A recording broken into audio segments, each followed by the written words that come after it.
Hello everyone, good afternoon. তো আজকে বানাবো দেখো চিংড়ি পোস্ত। ওই জন্য চিংড়ি মাছটা ধুয়ে আমি নুন আর হলুদ মাখিয়ে নিয়েছি। কড়াইতে সর্ষের তেল দিয়ে দিয়েছি, তেলটা গরম হয়ে গেছে। এবার চিংড়িগুলো ভেজে নেব। চিংড়িটা খুব বেশি ভাজবো না, একটু লাল লাল হলেই আমি তুলে নেব। চিংড়িটা ভাজা হয়ে গেছে, আমি এবার তুলে নিচ্ছি। ওই তেলেতেই আমি পেঁয়াজ ফোড়ন দিয়ে দিচ্ছি। অনেকটাই পেঁয়াজটা দিচ্ছি, 1.5 খানা মতন। স্বাদ অনুযায়ী লবণ দিয়ে দিচ্ছি। পেঁয়াজটা লাল লাল করে ভাজা হয়ে গেছে। আমি 1 চামচ টমেটো আর রসুন বাটা দিয়ে দিচ্ছি। টমেটো আর রসুনটা ভালো করে পেঁয়াজের সঙ্গে ভেজে নিয়েছি। একটু হলুদের গুঁড়ো দিয়ে দিলাম, অল্প একটু ঝাল লঙ্কার গুঁড়ো দিয়ে দিলাম। ভালো করে কষা হয়ে গেছে। এখানে রয়েছে কাঁচা লঙ্কা আর পোস্ত বাটা, সেটা এবার দিয়ে দিচ্ছি। মশলাটা ফুটে গেছে, আমি এবার চিংড়িগুলো দিয়ে দিলাম।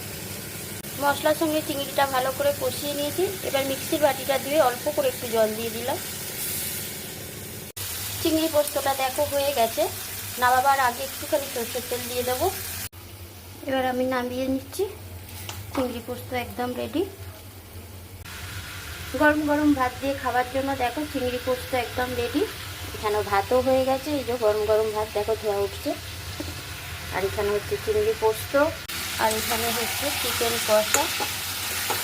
চিকেন কষাটা হলেই আমার রান্না হয়ে যাবে। তো চলো এখন এই পর্যন্ত। এইটা চিংড়ি পোস্তটা তোমাদের কেমন লাগলো কমেন্ট করে অবশ্যই জানিও। আর একবার হলেও বাড়িতে বানিয়ে দেখো, গরম গরম ভাতে কিন্তু খেতে ভালোই লাগে।